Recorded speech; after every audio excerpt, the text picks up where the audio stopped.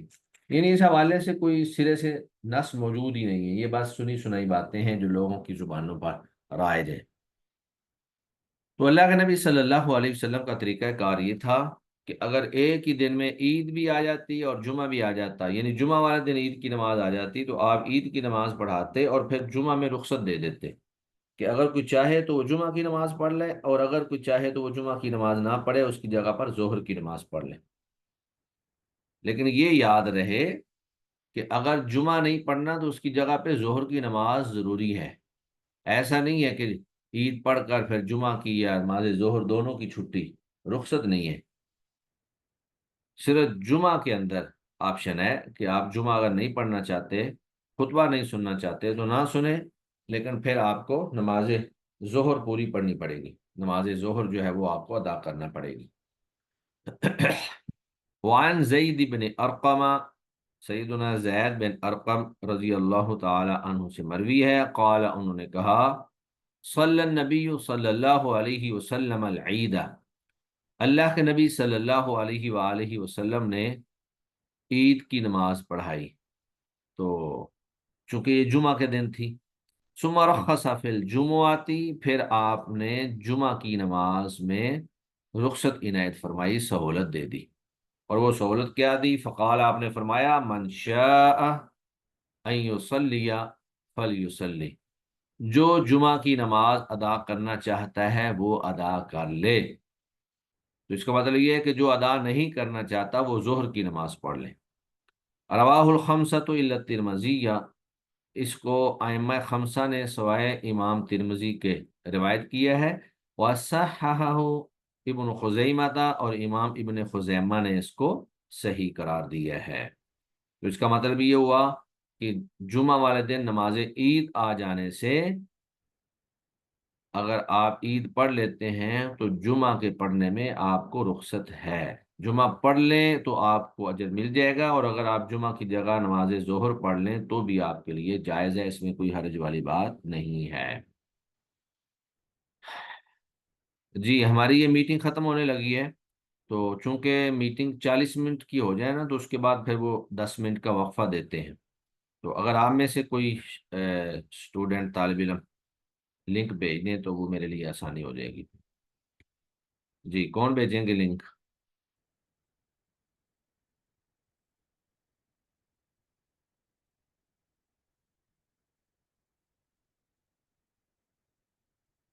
آپ میں سے کوئی لنک بھیج سکتا ہے؟ سب خاموش ہیں؟ جی سر، میں بھیج دیتا ہوں۔ جی آپ بھیج